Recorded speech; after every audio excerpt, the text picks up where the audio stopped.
Bag రావాలా right రా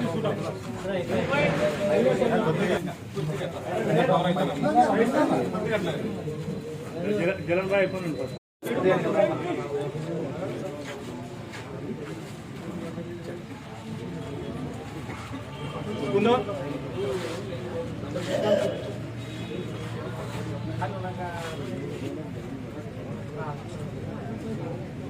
విలేకరులకు నమస్కారములు.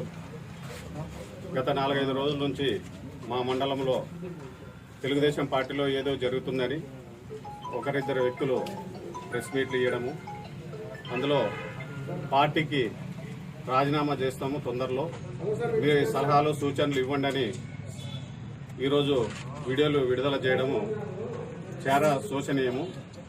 తెలుగుదేశం పార్టీ అంటేనే ఎస్సీ ఎస్టీ బీసీ మైనార్టీలకు సంబంధించిన పార్టీ. ఈ పార్టీలో డబ్బులున్నోళ్ళు డబ్బులు లేనోళ్ళు అనేది ఉండదు. తెలుగుదేశం పార్టీలో అందరూ సమానులు అనేది తెలియజేసుకుంటున్నా. అదేవిధంగా ఆయన ఇష్టం ఉంటే పార్టీలో ఉండొచ్చు, ఇష్టం లేకుంటే పార్టీని వదిలిపెట్టుకోవచ్చు. కానీ నందవరంలో గత ఎలక్షన్లో జరిగిన ఎలక్షన్లో ఆయన ప్రమేయం నుంచే దాదాపు 1500 ఓట్ల మెజార్టీ వచ్చిందని చెప్పడము చాలా శోచనీయమని తెలియజేసుకుంటున్నా. ఎందుకంటే ఆ రోజు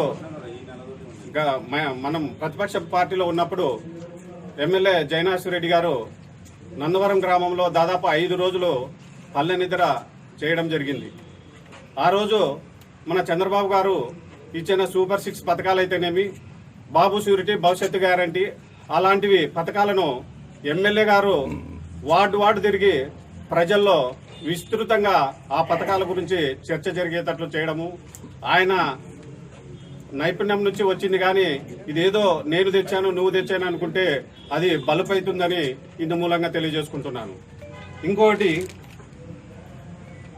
మీరు మా సలహాలు సూచనలు ఇవ్వాలని మీరు వీడియోలు పెట్టినారు. మా సలహాలు సూచనలు అవసరం లేదు. నేను పార్టీ పుట్టినప్పటి నుంచి ఉన్నా. మన నందవరం మండలంలో చాలా సీనియర్స్ ఉన్నారు. మొన్న జరిగినటువంటి మార్కెట్ చైర్మన్ బీసీలకి కుర్వ సామాజిక వర్గానికి చెందినటువంటి మల్లయ్య గారికి ఇవ్వడమైనది. అది పార్టీ అధిష్టానము ఎమ్మెల్యే గారు సూచించిన వ్యక్తులకు ఇచ్చినారు. మేమంతా ఓకే అన్నాము. దాదాపు కుర్వలో మన ఎమ్మినూరు కాన్స్టిట్యూన్సీలో 40,000 దగ్గర ఉన్నారు. సామాజిక వర్గాన్ని గుర్తించి వారికి ఇచ్చిండవచ్చు. అంతేగాని ఇక్కడ డబ్బులు అనేది ఎందుకు వస్తుందో మాకు అర్థం కాలేదు. డబ్బులు ఎమ్మినూరు కాన్స్టిట్యూన్సీలో ఎమ్మెల్యే గారికి ఎవరిచ్చారో ప్రూవ్ చేస్తే మేము వాళ్ళతో చర్చకు కానీ సిద్ధంగా ఉన్నామని తెలియజేసుకున్నాం. పార్టీలో ఉండి మీరు ఇలాంటి వార్తలు బయటికి చెప్పడము చాలా శోచనీయమని మీకు తెలియజేసుకుంటున్నా. మీరు ఏదన్నా పార్టీలో ఉండాలనుకుంటే, మీకు ఏమైనా జరిగిన అన్యాయం ఉంటే ఎమ్మెల్యే గారితో వచ్చి చర్చించుకొని ఎమ్మెల్యేతో మీ సమస్యలు పరిష్కరించుకోవాలి. కానీ ఇలా రోడ్డుకెక్కి మీరు రోజు ప్రెస్ మీట్లు వీడియోలు చేస్తే బాగుండదు మీరు అని తెలియజేసుకుంటూ, నా పేరు కాసిం అలీ, క్లస్టర్ 1 ఇన్ఛార్జి నందవరం మండలం. మా మండలం నుండి వచ్చినటువంటి పెద్దలు, తెలుగుదేశం యొక్క కుటుంబ సభ్యులు, పత్రికా విలేకరులకి అందరికీ ప్రత్యేక నమస్కారాలు తెలియజేసుకుంటున్నాను. మేము పార్టీ పుట్టినప్పటి నుండి తెలుగుదేశం పార్టీలోనే ఉన్నాం, ఎక్కడ బయటకు పోలే. కొంతమంది ప్రత్యేకంగా చెప్తుంటారు అప్పుడప్పుడు, ఏదో కొన్ని వాళ్ళు పట్టడానికి కొన్ని సూక్ష్మాలు గుర్తుంటారు. అక్కడ పోయచ్చు ఇక్కడ పోయచ్చు, ఆ పార్టీ ఈ పార్టీ అంటుంటారు. అట్లా కాదు, మేమందరూ సంతోషంగా ఉండాలని సదుద్దేశంతో ఇంతవరకు నెట్టుకంటూ వచ్చినాం. మా పదవులు ఉన్నా ఒకటే, పదవులు లేకున్నా ఒకటే. మాకు తెలుగుదేశం ఎవరున్నా, మా అన్న ఉన్నాయేమి, మా తమ్ముడు ఉన్నాయేమి, ఇంకొకరు ఉన్నాయేమి, మాకేం బాధ లేదు, ఈర్ష్య లేదు. కాకపోతే దానికి కూడా కొంతమంది పైన కట్టుకుని ఈర్ష్య దుష్ప్రచారం చేస్తారు. మంచి పద్ధతి కాదు. మా నదోళ్ళు కూడా మంచి వాళ్ళే, పోయిన వాళ్ళు కూడా పెద్దోళ్ళు నేను చెప్పను. మా నదోళ్ళ దేశ అయితేనేమి, కర్ణము మన స్వామి కనకటి స్వామి అయితేనేమి, రఘుమూర్తి స్వామి అయితేనేమి, వాళ్ళు కూడా మాకు గౌరవమే. మాకు గౌరవం లేదని చెప్పొద్దండి. అది వాళ్ళ విధి విధానాల్లో ఎక్కడో లోపం ఏర్పడింది. దాన్ని మనకు కూడా తెలియదు. వాస్తవం చెప్పాలంటే ఏం జరిగింది, ఎక్కడ జరిగింది అనేది తెలియని విషయాలు కూడా చెప్పమంటే చెప్పలేము. అది ఎమ్మెల్యే ఉన్నాడు, వాళ్ళు ఉన్నారు. ఇంకోసారి ప్రయత్నం చేసి వాళ్ళని కూడా పార్టీలోకి తీసుకొచ్చి, ఇంకెవరైనా అసంతృప్తులు ఉంటే వారిని కూడా పార్టీలోకి పోయి మనం రిక్వెస్ట్ చేసి, మన సార్ రిక్వెస్ట్ చేసి పార్టీలోకి కలుపుకుంటే మన మండలం మనకు తిరగలేదు. 3 నెలలకు ఒకరు మాట రాదు. మనం ఇన్నేళ్ళు కలిసే ఉన్నాం, ఎవరు దూరం పోలే, మనకేం శత్రువులు లేరు. అందరు మన మిత్రులమే, అందరు మన కుటుంబాలే, అందరు చిన్న కుటుంబాలే. మనం దాన్ని పరిగణలోకి తీసుకుని మన వాళ్ళు పెద్దోళ్ళే పోయిన వాళ్ళు కూడా అంత తేలిక తీసేయడానికి లేదు వాళ్ళని కూడా. మీరు ఒకళ్ళు ఏమైనా అనుకున్నాండి నేను ఒకటే గొప్పని కదా, ప్రపంచం విశాలమైంది, మనం ఒక అణువులం ఈ ప్రపంచంలో. కాకపోతే వాళ్ళు కూడా సంప్రదించి వాళ్ళు కూడా మన దారికి తెచ్చుకుని మన పెద్ద ఆయన ఉన్నాడు పొద్దు రేపు జయనాథ్ రెడ్డి గారు, ఆయన దగ్గర కలుపుదామని లేదని కూడా ప్రయత్నం చేస్తారని ఆశిస్తూ ఈ అవకాశం ఇచ్చిన పెద్దలందరికీ నమస్కారాలు తెలియజేసుకుంటున్నాను. ప్రెస్ మీడియా వాళ్ళకి నా హృదయపూర్వక ముఖ్యంగా ఈరోజు మనం మీటింగ్ ఏర్పాటు చేసుకోవడం జరిగింది. ఎందుకంటే ఒక 4 రోజుల కల్లా ఒక వ్యక్తి సెల్లులో తిరిగిపారికి ఇవ్వడము అనేది మంచి పద్ధతి కాదు. మన తెలుగుదేశం పార్టీలో మనకి ఏదైనా సమస్యలు ఉంటే మన వాళ్ళు కానీ మన అన్నదమ్ములు ఎట్లుంటామో అదేవిధంగా పార్టీలో కూడా కొంతమంది నాయకులు తీసుకొని ఒకరి దగ్గర కూర్చొని కానీ మాట్లాడుకోవాలి. కానీ మనం ఇట్లా పేపర్కి కానీ లేకపోతే ఇట్లా ప్రెస్ మీట్ చెప్పుకోవడం మన కుటుంబానికి అవమాది ఏర్పరిచినట్టుంటుంది.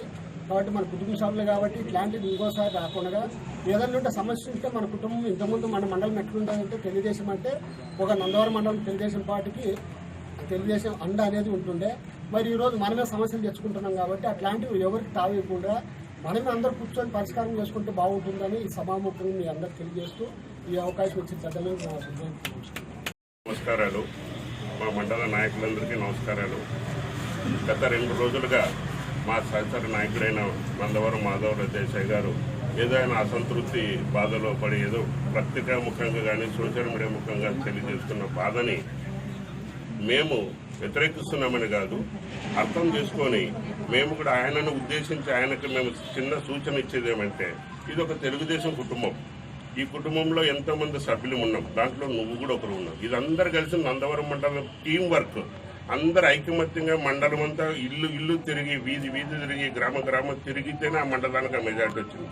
అట్లనే నేను ఒక్కడనే తిరిగినందుకు వచ్చిందని చెప్పుకోవడం నేను కానీ ఎవరికైనా తప్పు అవుతుంది. మా స్వామి గారు ఏం చేస్తున్నారంటే, సంకటం వచ్చినప్పుడు వెంకటరమణాన్ని మొక్కినాడంట. అట్లా ఉంది సమస్య. సంకటం నీకు ఒకటి వచ్చినప్పుడే కాదు, మండలంలో ప్రతి కార్యకర్తకి వచ్చినప్పుడు కూడా నువ్వు స్పందించాల్సి ఉంటుంది. అప్పుడైతే దీనికి అర్థం ఉంటుంది. మండలంలో కార్యకర్తలకు ఏదైనా సమస్య వచ్చిండొచ్చు, ఉన్నా ఇప్పుడు కూడా అందరికి ఉండిండొచ్చు, కానీ అది వ్యక్తపరిచే విధానం మీడియా ముందు కాదని మాకున్న పార్టీ ఆదేశాలను మేము విస్మరించరాదని చిన్న కోరిక. అదేమన్నా మన మహానాడులో మన జాతీయ కార్యదర్శి లోకేష్ గారు కూడా ఒక మాట చెప్పారు, మీ స్థాయిలో మీకు ఏదైనా సమస్య ఏర్పడితే మీ గ్రామ స్థాయిలో ఉంటే గ్రామ కమిటీని సంప్రదించండి, మండల స్థాయిలో ఉంటే మండల కమిటీని సంప్రదించండి, లేదు జిల్లా స్థాయి కమిటీ ఉంటే మీ నియోజకవర్గ ఎమ్మెల్యే గారిని కలవండి. అక్కడ మీకు పూర్తి న్యాయం జరగకపోతే ఈ లోకేష్ ఉన్నాడని మర్చిపోద్దని చెప్పాడు. కాబట్టి మనకు ఏదైనా సమస్య ఉంటే మనకున్న ఇక్కడున్న మా నాయకుడు మాకు అధిష్టానమే నిర్దేశించింది. బీవీ మోహన్ రెడ్డి గారి కుమారుడు బీవీ జయనాథ్ రెడ్డి గారు మాకు ఎమ్మెల్యేలుగా మేము గెలిపించుకున్నాం. మాకు హక్కు ఉంది ఆయనను అడగడానికి, ఆయనతో కొట్లాడడానికి, మాకు ఏ సమస్య వచ్చినా ఆయనతో మేము సాధించుకోవడానికి హక్కు ఉంది. కాబట్టి ఆ హక్కును మనం నెరవేర్చుకుందామని ఆయనకి ఇచ్చే చిన్న రిక్వెస్ట్ అనుకుంటున్నాను. దయచేసి మీ రాజీనామాలు ఇవన్నీ వాపసు తీసుకోండి. ఏదైనా మీ తరఫున మా ఎమ్మెల్యే గారికి మేము ఇక్కడున్న నాయకులు కూడా అందరూ మధ్యవర్తులుగా వహించి కానీ మీ బాధను కానీ మేము సవరించుకుంటామని మనవి చేస్తున్నాను. మా తెలుగుదేశం కుటుంబ సభ్యులకి అందరికీ నమస్కారం.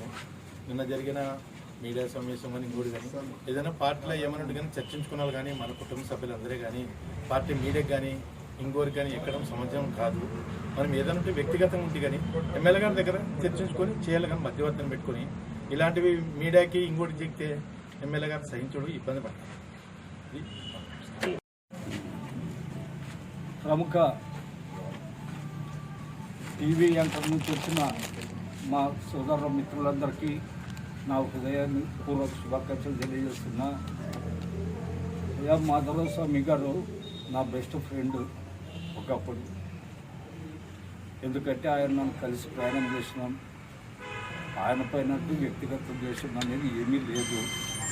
ఏమంటే ఏదైనా నీకు సరిపోకపోతే మన నాయకులు ఉండరు, జయనాథ్ రెడ్డిని కలిసి మాట్లాడుకుని ఉంటే బాగుండే. కానీ ఇట్లా పత్రికలకు ఎక్కడం తప్పనేది నా భావన. కానీ ఒక్క విషయము, పొద్దు సార్ మళ్ళా ఎక్కిస్తాడో ఎల్లా ఎక్కిస్తాడో పుల్ల ఎక్కిస్తాడో మనం పార్టీ తరఫున అనకూడదు. అది హైకమాండ్ నిర్ణయం మీద ఆధారపడి ఉంటుంది. ఇప్పుడు నా మీద కూడా ప్రో సోదరుని మళ్ళీ ఎట్లా కూర్చోబెట్టి ఎట్లా మార్కెట్ ఆడిచ్చాడని చెప్పి ఫేక్ న్యూస్ మన ఒక సోదరుడు పత్రికా సోదరుడే ఆయన కలిసి పుట్టించినారు. మీ ఎదురుగానే ఖండించినాను. నాకు ఎలాంటి సంబంధం లేదు, కురువ వాళ్ళు అంటే నాకు కూడా సోదరుల ప్రేమ అని చెప్పడం జరిగింది. ఇప్పుడైనా మించిపోయింది లేదు. ఇక్కడ మండల నాయకులు ఒక 4-5 మంది ఆయనతో రోజు కలిసేవాళ్ళు ఉన్నారు. ఆయన పార్టీలోకి పిలుచుకొస్తే బాధపడేవాళ్ళు అంటే ఎవరు లేరు. ఎందుకంటే ఇప్పుడు మండలంలోన ప్రతి ఒక్కరూ మా ఒక్కరి నుంచే కష్టపడి మెజార్టీ వచ్చిందనేది మాత్రం అబద్ధం. అందరూ మన మండలం నాయకుల ప్రోద్బలంతోనే 2500 నుంచి 3000 మెజార్టీ వచ్చిందే తప్ప ఒక్కరో ఇద్దరితోనో అయ్యే పని కాదు. ఇప్పుడు మేమందరం కష్టపడితేనే జయనాథ్ రెడ్డి గారు ఎమ్మెల్యే అయినారు. మనం కష్టపడకపోతే ఈరోజు ఎమ్మెల్యేనే 3 అక్షరాలు ఉంటాయినా. కాబట్టి ఇది మాత్రం ఇది ఒక్క విషయంలో నేను ఖండిస్తుండా మధురస్వామి. ఇంకా నువ్వు మండలం నాయకులు అందరూ తనలాడినామని ఒప్పుకుంటా. ఒక్కరి స్పిరిట్తోనే అందరూ అంటే ఇంకా తాలూకాలో మరి ఇంకా మా బావులు ఉంటారు, వాళ్ళకి 8,000 ఓట్లు ఉంటాయినో. ఇంకా ప్రతి ఒక్కరు ఆలోచన చేసుకుని ఇప్పుడు కన్నా తన తప్పు తెలుసుకుని మన జయనాథ్ రెడ్డి దగ్గరకు వచ్చి సంప్రదింపులు జరిపి రాజు అయితే బాగుంటుంది, లేదా ఆయన కర్మ. ఎందుకంటే నాకు ఫ్రెండు రాజకీయాల్లోకి 14 సంవత్సరాల కిందట తెచ్చిన వాడిని నేనే. ఆయన తిరుపతిలో ఉండే రాజకీయాల్లోకి నువ్వు ఎందుకంటే అతను నా క్లాస్మేట్ కాబట్టి అతనికి కూడా నా విజ్ఞప్తి ఏమంటే దయచేసి కలిసి కూర్చుని మాట్లాడుకునే అవకాశం నీకు ఉంది. ఇంకా రేపో ఎల్లుండో దాన్ని దుర్వినియోగం చేసుకుంటే అది నీ కర్మ. బ్లాక్మెయిల్ అనేది ప్రతి ఒక్కసారి పనిచేయదు నా దృష్టిలో. అవసరమైతే మనం జయనాథ్తో కొట్లాడి సాధించుకోవాలి పనులు, లేదా మనకు సరిపోదా ఇంట్లో కూర్చుందాం. ఇది ఒక్కదానికి మీకు తెలియజేస్తూ జై హింద్. ఇది అంచెలంచెలుగా పార్టీలోనూ ఒక స్థానం అనేది ఉంటుంది. మొదట మండల కమిటీ కాకపోతే ఎమ్మినూరులోన క్లస్టర్ విధానం అనేది ఉన్నది. ఆడ పరిష్కారం కాకపోతే జిల్లా లెవెల్లోన, జిల్లా లెవెల్లో కాకపోతే లోకేష్ ఆధ్వర్యంలోన మనకి ఇన్ని అడుగులు పెట్టుకుని దూరము మనము ఒక వ్యక్తి ఇప్పుడు బాధపడుతానని నన్ను ఒక్కడు బాధపడతానంటే మిగిలిన నాయకులు బాధపడిన రోజుల్లో కూడా మనం వాళ్ళకి ఏమన్నా కనీసము నీకు అందుబాటులో నేను ఉండాను, జయనాథ్ రెడ్డితో మాట్లాడి మీ ప్రాబ్లం ఏమన్నా ఉంటే సాల్వ్ చేస్తానని ఆ రోజు ఎవరికన్నా నువ్వు ధైర్యం ఇచ్చింటే ఇప్పుడు నీ బాధకు కూడా మేము కూడా కార్లు వేసుకుని నీ ఇంటి దగ్గర ఖచ్చితంగా తల వచ్చుకుని నిలబడుకుంటాం. అది లేనప్పుడు మనం అడిగే హక్కు ఎక్కడుంది? నేనుండా ఎర్రని కూడా ఉన్నాడు 35 సంవత్సరాల నుంచి. ఇప్పుడు మాకే ఎమ్మెల్యే ఈజ్ బాస్, ఆయన అడుగుజాడల్లో నడాల్సిందే. తప్పు చేస్తే మనం అందరము మీరు పనులది తప్పు చేస్తారు సార్ అని చెప్పి మనకు చెప్పే దమ్ముంది, ధైర్యం ఉంది. లేదా అతను వినలేదనుకో మన ఇంట్లో కూర్చుని మనకేం గతి లేదా? ఇన్ని మార్గాలు లేదా హైకమాండ్లో పోదాము అంతే తప్ప ఒక వ్యక్తి కోసం వ్యవస్థ మారకూడదు అనేది నా కోరిక. చూడు ఈరోజు నా మిత్రుడని ఎందుకంట అతను రావాలి, అందరిలోని ఈ మండల నాయకుల జతకి కలిసిమెలిసి ఉండాలనే కోరుకుంటాం తప్ప ఆయన్ని నువ్వు పోతే మాకు ఆనందము బాణాలు కొట్టుకుంటాం అనేది మాత్రం ఎవ్వడికి ఉండదు. చూడు ఇది నేను మిత్ర సోదరు విలేకరులకు చెప్పడం. అంటే ఫైనల్గా ఇప్పుడు నీ నాలాగే చాలా మంది బాధపడతారంటావు కదా, నీ ఎంట ఒక 10 మంది నాయకులన్నా అవ్వు. జయనాథ్ రెడ్డి మనకు పనిచేయడు, ఆయన నుంచి మనకు వచ్చేది ఏమి లేదు.